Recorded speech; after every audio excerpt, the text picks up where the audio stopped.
கிறிஸ்துவுக்குள் மிகவும் பிரியமானவர்களே, ஆண்டவராக இயேசு கிறிஸ்துவின் இனிய நாமத்தினாலே உங்களை மீண்டும் வாழ்த்துகிறேன். கர்த்தர் தாமே உங்களோடு கூட இருந்து உங்களை ஆசீர்வதிப்பாராக. இந்த சேனல் வழியாக மீண்டுமாக திருச்சபையை விழித்துக்கொள் என்கிற தலைப்பின் அடிப்படையிலே உங்களோடு நான் பேச விரும்புகிறேன். ஏற்கனவே திருச்சபையை விழித்துக்கொள் என்று சர்தை திருச்சபையின் தூதனுக்கு எழுதிய சத்தியங்களை நாம் அறிந்து கொண்டோம். அதனால் நீங்கள் பயனடைந்திருப்பீர்கள் என்று சொல்லி நாங்கள் நம்புகிறோம். இந்த நாளிலே அதே வெளிப்படுத்தின விசேஷம் 3ஆம் அதிகாரத்தில் 7 முதல் 12 வசனங்கள் வரை உள்ள பிலதெல்பியா சபையை குறித்ததான சில சத்தியங்களை நாம் அறிந்து கொள்ள வேண்டும். ஏறத்தாழ 2000 ஆண்டுகளுக்கு முன்பாக எழுதப்பட்ட தேவன் தம்முடைய திருச்சபைக்கு சொன்ன அந்த சத்தியத்தை இன்று இந்த கடைசி காலங்களிலே வாழ்ந்து கொண்டிருக்கிற நாம் கிறிஸ்தவ விசுவாசிகளாக திருச்சபையாக நாம் தேவனுடைய வார்த்தையை இந்த திருச்சபையின் மூலியமாக நாம் இன்று அறிந்து கொள்ளப் போகிறோம். திருச்சபையை விழித்துக்கொள், நாம் இன்னும் எந்தெந்த காரியங்களெல்லாம் விழித்துக் கொள்ள வேண்டும் என்று சொல்லி இந்த நாளில் நாம் பார்க்க போகிறோம். கண்களை மூடி நாம் ஒரு நிமிடம் தேவனுடைய ஒத்தாசையை நாடுவோம். அன்பின் பிதாவே, இந்த அருமையான நேரத்திற்காக நன்றி செலுத்துகிறோம். உம்முடைய வார்த்தைகள் வல்லமை உள்ளதா இருக்கிறது, அவைகள் ஆவியாயும் ஜீவனாயும் இருக்கிறது. தகப்பனே, ஆண்டவரே, இன்றைய திருச்சபைகள் விழிப்படைய வேண்டும், உயிரடைய வேண்டும், உம்முடைய வருகைக்காக அலங்கரிக்கப்பட்ட மனவாட்டியாக மாற வேண்டும். உம்முடைய எச்சரிப்புகளை நாங்கள் ஏற்றுக்கொண்டவர்களாய் நாங்கள் உம்முடைய வருகைக்காய் ஆயத்தப்பட கிருபை செய்யும். இதை கேட்டுக்கொண்டிருக்கிற ஒவ்வொரு பிள்ளைகளோடு நீர் பேசும், ஆசீர்வதியும். இயேசு கிறிஸ்துவின் நாமத்தில் ஜெபிக்கிறோம் பிதாவே, ஆமென். பிலதெல்பியா சபை ஆனது ஆசிய கண்டத்தில் உள்ள 7 சபைகளிலே ஒரு சபை. இந்த பிலதெல்பியா சபையை பற்றி நாம் அதிகமாக தெரிந்து கொள்ள வேண்டும் என்று சொன்னால், ஏற்கனவே இந்த சேனலிலே பிலதெல்பியா சபையை குறித்து நாங்கள் பேசியிருக்கிறோம். அந்த வீடியோவில் நீங்கள் சென்றீர்கள் என்று சொன்னால் அதை குறித்து இன்னும் விஸ்தாரமாய் அறிந்து கொள்ளலாம். அந்த சபை எப்படிப்பட்டது, தேவன் இன்னும் அந்த சபையினுடைய பின்னணி என்ன, அது எப்படிப்பட்ட வளர்ச்சியை கொண்டிருந்தது என்பதை பற்றிய விவரங்களை நீங்கள் இன்னும் அதிலே அறிந்து கொள்ளலாம். எனவே அந்த வீடியோவில் நீங்கள் அதை சென்று பார்க்க முடியாது. உங்களை அன்போடு நான் கேட்டுக்கொள்கிறேன். இந்த பிலதெல்பியா சபையிலிருந்து நாம் இன்று கற்றுக்கொள்ள வேண்டிய காரியங்கள், இந்த சபையை ஆண்டவர் உண்மையாகவே பாராட்டுகிறார், மெச்சுகிறார் என்றுதான் நாம் சொல்ல வேண்டும். இந்த சபையை குறித்து அவர் என்ன சொல்லுகிறார் என்றால், 8வது வசனத்துல நாம் வாசிக்கும் பொழுது, உன் கிரியைகளை அறிந்திருக்கிறேன், உனக்கு கொஞ்சம் பலன் இருந்தும் நீ என் நாமத்தை மறுதலையாமல் என் வசனத்தை கை கொண்டபடியினாலே இதோ திறந்த வாசலை உனக்கு முன்பாக வைத்திருக்கிறேன், அதை ஒருவனும் பூட்ட மாட்டான். பாருங்க, எல்லா சபைகளிலும் ஏறத்தாழ ஆண்டவர் கண்டிப்புடன் பேசுகிறார், கடிந்து கொள்கிறார், எச்சரிக்கிறார். ஆனால் இந்த சபையில நாம் பார்க்கும் பொழுது இந்த சபையை குறித்து அவர் என்ன செய்கிறார் என்றால் புகழுகிறார், பெருமை பாராட்டுகிறார், அந்த சபையை உற்சாகப்படுத்துகிறார் என்று அந்த 8வது வசனத்துல நாம் பார்க்கிறோம். இந்த சபை தேவனை, அதாவது ஆண்டவராக இயேசு கிறிஸ்துவை எப்படி அறிந்து கொள்ள வேண்டும் என்றால், முதலாவது அவர் வல்லமையை உணர்ந்து கொள்ளக்கூடிய சபையாக அது மாற வேண்டும் என்று நாம் பார்க்கிறோம். அதுல நாம் வாசிக்கிறோம் 7வது வசனத்துல, பிலதெல்பியா சபையின் தூதனுக்கு நீ எழுத வேண்டியது என்னவெனில், பரிசுத்தம் உள்ளவரும் சத்தியம் உள்ளவரும் தாவீதின் திறவுகோலை உடையவரும் ஒருவரும் பூட்டக்கூடாத படிக்கு திறக்கிறவரும் ஒருவரும் திறக்க கூடாத படிக்கு பூட்டுகிறவருமா இருக்கிறவர் சொல்லுகிறதாவது, ஒவ்வொரு சபையிலையும் ஆண்டவராக இயேசு கிறிஸ்து தாம் எப்படிப்பட்டவர் என்பதை அவர் அறிமுகப்படுத்திக் கொள்கிறார் என்று நாம் சொல்லலாம். தன்னுடைய குணாதிசயங்களை அங்கே அவர் சொல்லுகிறார். இங்கே பரிசுத்தம் உள்ளவரும் சத்தியம் உள்ளவரும் ஒருவரும் பூட்டக்கூடாதபடிக்கு திறக்கிறவரும் ஒருவரும் திறக்க கூடாதபடிக்கு பூட்டுகிறவரும் தாவீதின் திறவுகோலை உடையவருமாய் இருக்கிறவர் சொல்லுகிறதாவது என்று இங்கே அவர் தன்னை வெளிப்படுத்துகிறதை நாம் பார்க்கிறோம். ஆண்டவராக இயேசு கிறிஸ்து உயிர்த்தெழுந்த தம்முடைய வல்லமையை இங்கே விளங்க பண்ணுகிறார் என்று நாம் கூறார். வல்லமை உள்ளவர், அவருடைய வல்லமையை நாம் முதலாவது உணர்ந்து கொள்ள வேண்டும். இதை பார்த்தீர்கள் என்று சொன்னால், ஒருவரும் பூட்டக்கூடாதபடிக்கு திறக்குகிறவர், ஒருவரும் திறக்கக்கூடாதபடிக்கு அவர் பூட்டுகிறவர், மேலும் அவர் தாவீதின் திறவுகோலை உடையவர் என்று சொன்னால் he has the kingdom, அதாவது access to the kingdom of God. தாவீதின் வழியிலே வந்தவர், தாவீதின் சிங்காசனத்தை பிதாவாகிய தேவன் கொடுப்பார் என்று நாம் வாசிக்கிறோம். தாவீதினுடைய வழியிலே வந்த ஆண்டவராகிய இயேசு கிறிஸ்து அவர் முடிவில்லாத சிங்காசனத்தை உடையவராய், ராஜ்யத்தை உடையவராய், ஆளுகையை உடையவராய் இருக்கிறார் என்பதை தான் இந்த தாவீதின் திறவுகோலை உடையவர் என்று அதற்கு அர்த்தமாய் இருக்கிறது. பிரியமானவர்களே, அவர் அத்தகைய வல்லமையுள்ளவர். அவர் ஒரு காரியத்தை செய்வார் என்றால் அதை நீர் ஏன் இதை செய்கிறீர் என்று தடுத்து நிறுத்தி கேட்கக்கூடியவன் ஒருவனும் இல்லை என்று நாம் தானியேல் புஸ்தகத்துல 2ஆம் அதிகாரத்துல கூட நாம் வாசிக்க முடியும். பிரியமானவர்களே, no one can shut the door when he opens it. இது எதை குறிக்கிறது என்று சொன்னால், அவர் சர்வ வல்லமையுள்ள தேவன். மேலும் அதனால அவர் பரிசுத்தம் உள்ளவரும் அவர் சத்தியம் உள்ளவரும் என்று பார்க்கிறோம். he will not compromise with any other things. அவர் எதோடு கூட சமரசம் பூண்டு விட மாட்டார். அவர் சர்வ வல்லமையுள்ள தேவனாய் இருக்கிறார் என்பதை நாம் உணர்ந்து கொள்ள வேண்டும். இந்த நாட்களிலே திருச்சபையானது மூடப்பட்டிருக்கிறது. Everything is shut. ஆகையினால நாம் எப்படி உள்ளே நுழைவது, நாம் எப்பொழுது திருச்சபை திறக்கும் அப்பொழுது நாம் போய் தேவனை ஆராதிக்கலாம், வாஞ்சையோடு அவரை துதிக்கலாம், தேவனுடைய சமூகத்துக்கு நாம் சென்று அகமகிழலாம் என்கிற எண்ணங்கள் எல்லாம் இன்று அநேக விசுவாசிகளிடத்துல, திருச்சபையாரிடத்துல மேலோங்கி இருக்கிறதை நாம் பார்க்க முடியும். அதற்காக தான் நாம் காத்து கொண்டிருக்கிறோம். ஒரு பக்கம் சகோதரனே, சகோதரியே, தேவன் சர்வ வல்லமையுள்ளவர். ஒருவேளை இந்த லாக்டவுன் பீரியட்ல நாம் இருப்போம் என்று சொன்னால் கூட இந்த திருச்சபைகள் மூடப்பட்டிருக்கிறது. எப்பயாவது ஒரு முறை, எப்பொழுதாவது ஒரு முறை அது திறந்துதான் ஆகும் என்று சொல்லி ஒருவேளை நம்ம நினைக்கலாம்.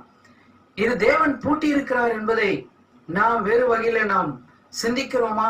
சிந்தித்து பாருங்கள் தயவு செய்து.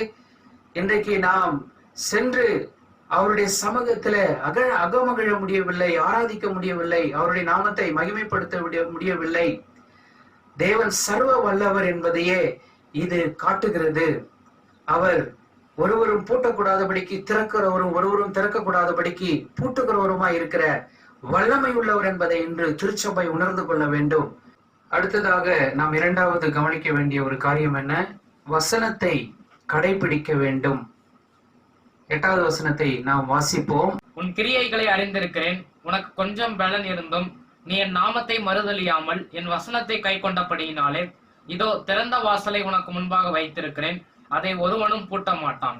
பாருங்க, இங்க இரண்டாவது இந்த திருச்சபையின் இடத்திலிருந்து நாம் கற்றுக்கொள்கிற காரியம், வசனத்தை கை கொள்ள வேண்டும் என்று ஆண்டவர் சொல்லுகிறார். வசனத்தை கை கொண்டார்கள் என்று சொல்லி அவர்களை பாராட்டுகிறார். அதுக்கப்புறம் 10வது வசனத்திலையும் நாம் வாசிக்கிறோம், என் பொறுமையை குறித்து சொல்லிய வசனத்தை நீ காத்து கொண்டபடியினால் பூமியில் குடியிருக்கிறவர்களை சோதிக்கும்படியாக பூச்சக்கரத்தின் மேல் எங்கும் வரப்போகிற சோதனை காலத்திற்கு தப்பும்படி நானும் உன்னை காப்பேன். பொறுமை என்று சொல்லும் பொழுது பேஷியன்ஸ் அல்லது பர்சியவேரன்ஸ் என்று ஆங்கிலத்திலே சொல்லப்படுகிறது. அதாவது விடாமுயற்சி. ஆண்டவர் 10வது வசனத்துல என்ன சொல்றார் அப்படின்னா, என்னுடைய பொறுமையை குறித்து நான் சொல்லிய வசனத்தை நீ காத்து கொண்டபடியால் என்று சொல்லுகிறார். அதனால இந்த 8ல 10ல நாம் படிக்கிற காரியங்கள் என்னவென்று சொன்னால், என் வசனத்தை நீ கை கொண்டபடியால், குறிப்பாக என்னுடைய பொறுமையை குறித்த வசனம், ஆண்டவருடைய பொறுமையை குறித்த வசனம். வெளிப்படுத்தல் விசேஷம் 1ஆம் அதிகாரத்துல இதே யோவான் என்ன எழுதுகிறார் என்று நாம் வாசிக்க கேட்போம். இப்பொழுது வெளிப்படுத்தல் 1:9, உங்கள் சகோதரனும் இயேசு கிறிஸ்துவின் நிமித்தம் வருகிற உபத்திரவத்திற்கும் அவருடைய ராஜ்யத்திற்கும் அவருடைய பொறுமைக்கும் உங்கள் உடன் பங்காளனுமாய் இருக்கிற யோவானாகிய நான் தேவ வசன நிமித்தமும் இயேசு கிறிஸ்துவை பற்றிய சாட்சியின் நிமித்தமும் பத்மு என்னும் தீவிலே இருந்தேன். அதாவது உபத்திரவமான ஒரு காலகட்டத்துல, முதல் 2ஆம் நூற்றாண்டுகளில இங்கே பத்மு என்னும் ஒரு ஐலாண்ட், பட்மோஸ் என்கிற ஒரு ஐலாண்ட், பத்மு என்கிற இந்த தீவுல யோவான் சிறைப்படுத்தப்பட்டவனாய், அது ஒரு சின்ன தீவு, அந்த தீவுல அவன் ஆண்டவராகிய இயேசு கிறிஸ்துவுக்காக உபத்திரவங்களை சகிக்குவதற்காக அழைக்கப்பட்டவனாகிய இந்த அப்போஸ்தலனாகிய யோவான் தனிமைப்படுத்தப்பட்டிருக்கும் பொழுதுதான் இந்த வெளிப்படுத்தின விசேஷத்தையே தரிசனமாக ஆண்டவர் அவனுக்கு வெளிப்படுத்தினார் என்பதை நாம் அறிந்திருக்கிறோம். அங்கே அவர் என்ன சொல்கிறார்? அவருடைய பொறுமைக்கும் அவருடைய ராஜ்யத்திற்கும் உடன் பங்காளன் என்று அவர் சொல்லுகிறார். பிரியமானவர்களை, இந்த இடத்துல அதாவது ஆண்டவர் நம்மிடத்துல வசனத்தை கடைபிடி என்று சொல்லும் பொழுது, நான் அநேக வசனங்களை கடைபிடித்திருக்கிறேன், கீழ்ப்படிந்திருக்கிறேன், அவருக்கு கீழ்ப்படிந்து கொண்டுதான் இருக்கிறேன் என்று சொல்லி ஒருவேளை நம்ம சொல்லலாம். ஆனால் நாம் நம்முடைய பொறுமை, சகிப்புத்தன்மை, விடாமுயற்சி ஆண்டவரை பின்பற்றுகிற காரியத்துல எந்த அளவுக்கு இருக்கிறது, நாம் பிறரை சகித்துக் கொள்கிற காரியத்துல, உறவுகளை சகித்துக் கொள்கிற காரியத்துல நாம் எந்த அளவுக்கு சகிப்புத்தன்மையோடு நடந்து கொள்கிறோம். ஒருவேளை பாடுகளை இந்த யோவான் சகித்துக் கொள்ள அழைக்கப்பட்டார். நாமும் கிறிஸ்தவர்களாகிய நாமும், அதாவது ஆண்டவருடைய வசனம் என்ன சொல்கிறது? என்னுடைய பொறுமையை குறித்த வசனத்தை நீ கடைபிடி என்று ஆண்டவர் இங்கே சொல்லுகிறார் நம்மிடத்துல. யாக்கோபு 1:4 நாம் வாசிக்க கேட்போம். நீங்கள் ஒன்றிலும் குறைவுள்ளவர்களாயிராமல் பூரணராயும் நிறைவுள்ளவர்களாயும் இருக்கும்படி பொறுமையானது பூரண கிரியை செய்ய கடவுள். பாருங்க, பொறுமையானது பூரண கிரியை செய்ய கடவுது என்று சொல்லுகிறார். அதாவது allow perseverance to finish its work. பொறுமைதான் நம்மளுடைய வாழ்க்கையில முதிர்ச்சியை கொண்டு வருகிறதாய், நம்மை முதிர்ச்சி பெற்ற கிறிஸ்தவர்களாய் காண்பிக்கிறதாய் இருக்கிறது. கிறிஸ்தவ வாழ்க்கையில குணாதிசயங்களிலே, எல்லா குணாதிசயங்களிலும் மேன்மையான ஒரு குணாதிசயம் என்னவென்று சொன்னால், இங்கே நாம் சகித்து கொள்ள அழைக்கப்பட்டிருக்கிறோம்.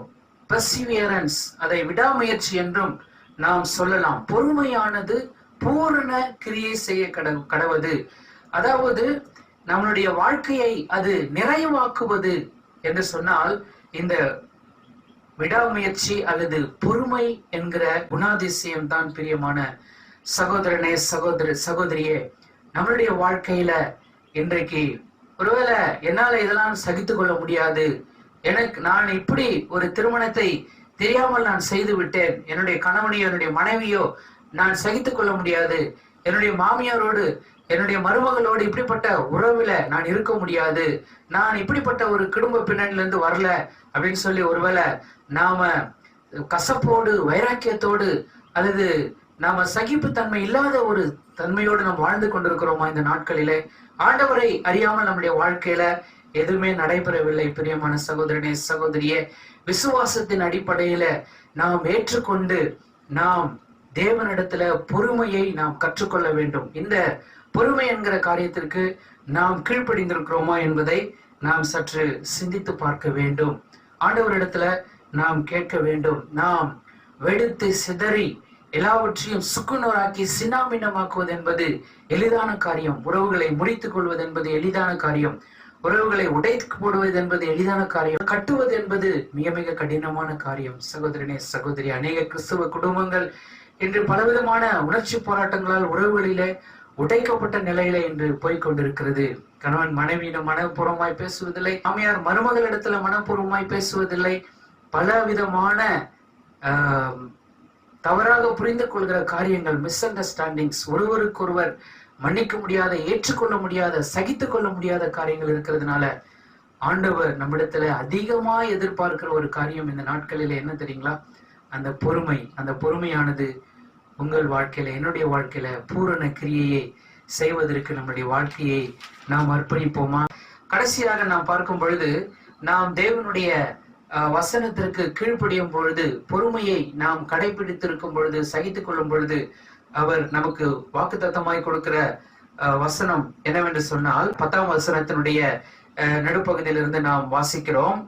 என் பொறுமையை குறித்து சொல்லிய வசனத்தை நீ காத்து கொண்டபடியினால் பூமியில் குடியிருக்கிறவர்களை சோதிக்கும்படியாக பூச்சக்கரத்தின் மேலெங்கும் வரப்போகிற சோதனை காலத்திற்கு தப்பும்படி நானும் உன்னை காப்பேன். பூச்சக்கரத்தின் மீதெங்கும் வரப்போகிற சோதனை காலம், in all the universe, நாம் இப்பொழுது சந்திக்கிற சோதனை பெரிய ஒரு சோதனை அல்ல.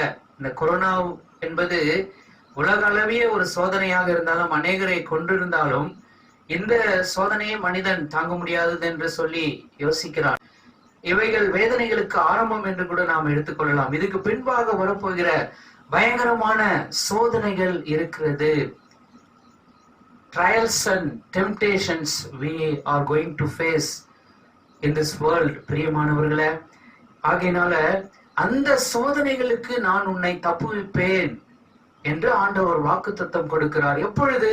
நாம் ஆண்டவருடைய வார்த்தைக்கு நாம் கீழ்ப்படியும் பொழுது, நாம் பொறுமை என்கிற அவருடைய வசனத்திற்கு நாம் கீழ்ப்படியும் பொழுது, அந்த தேவனுடைய ராஜ்யத்தின் பாதையிலே, அந்த திறந்த வாசலின் பாதையிலே நாம் பிரவேசிக்கும் பொழுது, ஆகையினால இந்த சோதனை காலத்திற்கு நாம் ஆண்டவராக இயேசு கிறிஸ்துவினாலே தப்புவிக்கப்படுவோம். இன்னும் அநேக விதமான சோதனைகள் இருக்கிறது என்று சொல்லி வெளிப்படுத்தின விசேஷத்திலும் இன்னும் புதிய ஏற்பாட்டினுடைய சில புத்தகங்களிலும் நாம் வாசிக்கிறோம். இன்னும் அநேகர் இரத்த சாட்சிகளாய் மறிக்க வேண்டியதாய் இருக்கிறது என்றும் சொல்லப்படுகிறது. வெளிப்படுத்தின விசேஷம் 10ஆம் அதிகாரத்துல அந்த பலிபீடத்தின் கீழாக சிந்தப்பட்ட அந்த ரத்தம் ஆத்துமாக்கள் கூப்பிடுகிறதை நாம் அங்கே பார்க்கிறோம். அவர்கள் என்ன ஜெபிக்கிறார்கள் பாருங்கள். வெளிப்படுத்தல் 6:10. அவர்கள் பரிசுத்தமும் சத்தியமும் உள்ள ஆண்டவரே, தேவரீர் பூமியின் மேல் குடியிருக்கிறவர்களிடத்தில் எங்கள் ரத்தத்தை குறித்து எதுவரைக்கும் நியாய தீர்ப்பு செய்யாமலும் பழி வாங்காமலும் இருப்பீர் என்று மகா சத்தமிட்டு கூப்பிட்டார்கள். அப்பொழுது அவர்கள் ஒவ்வொருவருக்கும் வெள்ளை அங்கிகள் கொடுக்கப்பட்டது.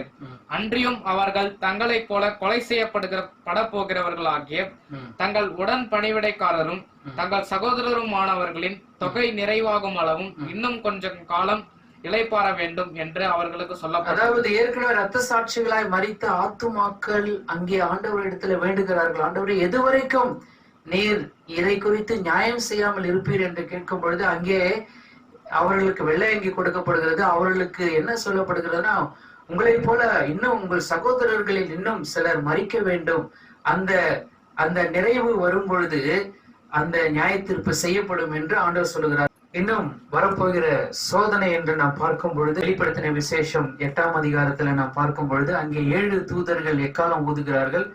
அந்த 7 தூதர்கள் எக்காலம் ஊதும் பொழுது இயற்கை சீரழிவுகள், பேரழிவுகள், மனிதனை கொள்ளுகிற காரியங்கள் எல்லாம் நடைபெறுகிறது என்பதை நாம் பார்க்கிறோம். 8ஆம் அதிகாரம் முதலே நீங்கள் வாசிப்பீர்கள் என்றால் 7ஆம் வசனத்திலிருந்து கிட்டத்தட்ட அந்த அதிகாரம் முழுவதுமாய் வாசிக்கும் பொழுது முதல் 4 தூதர்கள் எக்காலம் ஊதும் பொழுது இயற்கையின் பேரழிவுகளை நாம் பார்க்கிறோம். தண்ணீரிலே பேரழிவுகளை நாம் பார்க்கிறோம். இயற்கை மரம், செடிகள், கொடிகள் இவைகள்லாம் வெந்து போகிறதை நாம் பார்க்கிறோம். நீரூற்றுகள்ல இன்னும் அழிவுகள் ஏற்படுகிறதை நாம் பார்க்கிறோம். இதெல்லாம் சொல்லிட்டு கடைசியாக அந்த 3 எக்காலங்களை ஊதும் பொழுது பூமியில இனி ஊத போகிற எக்காலங்கள் நிமித்தம் பூமிக்கு, மனிதர்களுக்கு மிகவும் ஆபத்து என்று அங்கே நாம் படிக்கிறோம். வெளிப்படுத்தல் 8:13 நாம் வாசிக்கிறோம். பின்பு ஒரு தூதன் வானத்தின் மத்தியிலே பறந்து வர கண்டேன்.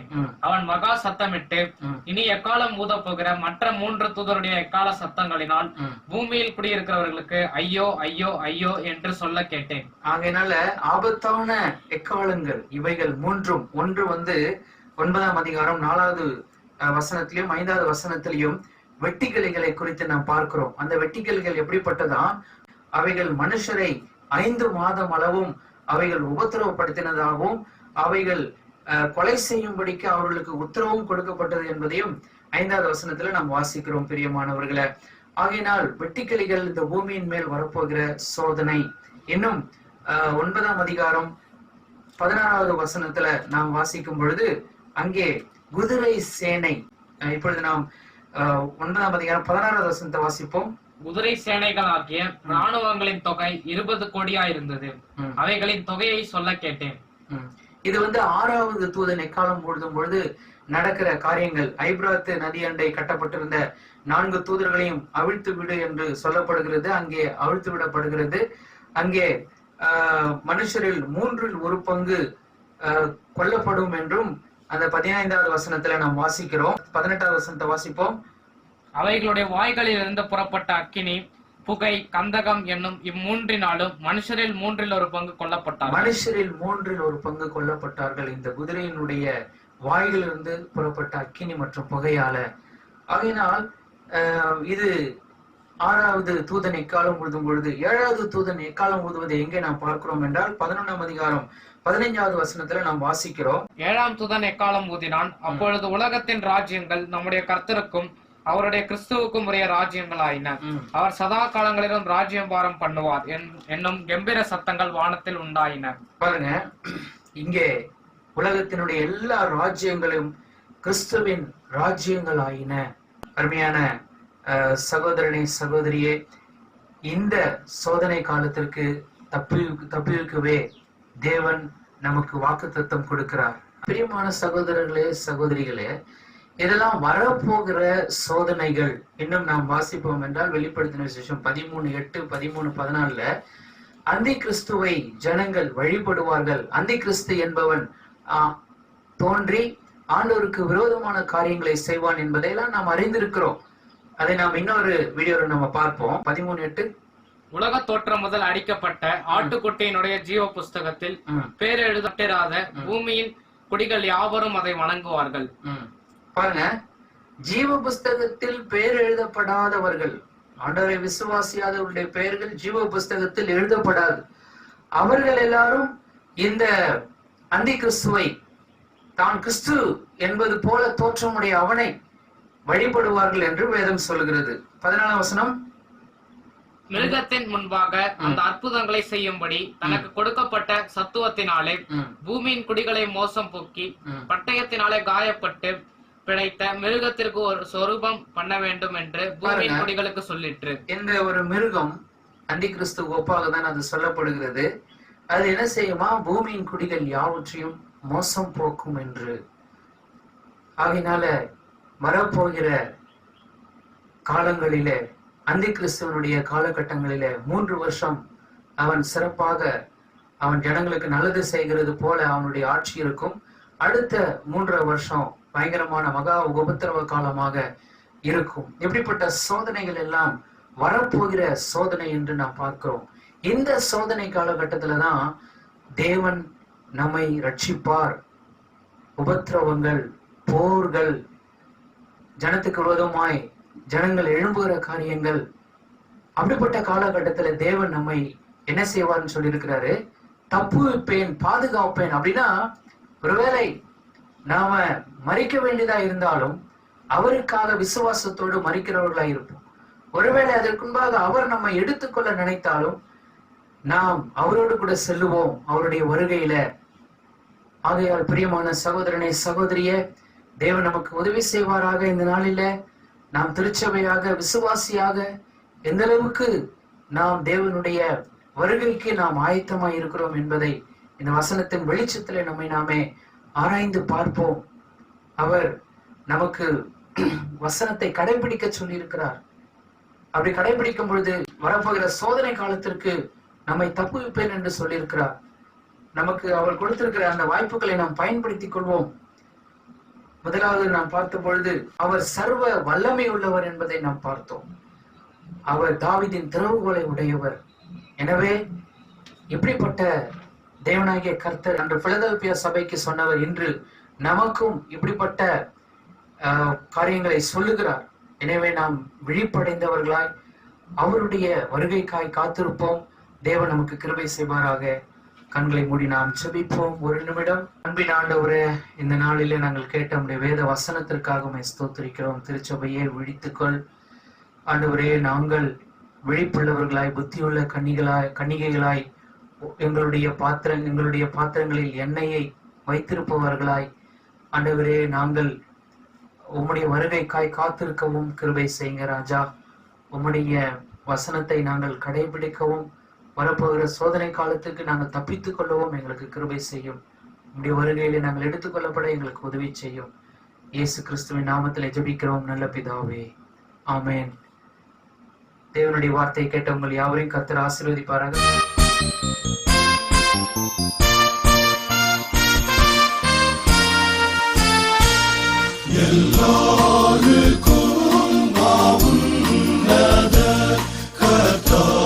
கர்த்தரே கர்த்தாதி கர்த்தரே மெய்யான தெய்வ மனித நீர் வாழ்க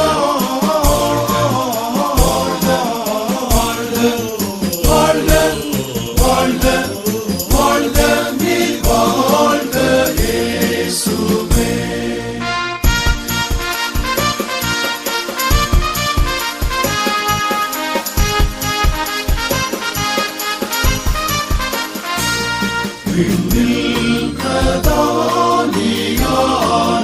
நீர் பகைஞர்க்காகவே பகைஞர்க்காகவே மண்ணில் இறங்கி மாறித்தீர் நீர் வாழ்க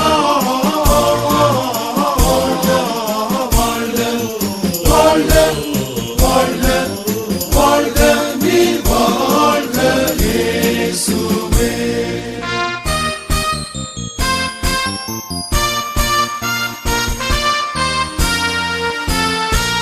பிசாசு பாவம் உலகை சாவால் மிதித்தே சாவால் மிதித்தே ஜெயித்தடை நீர் வெற்றியாய்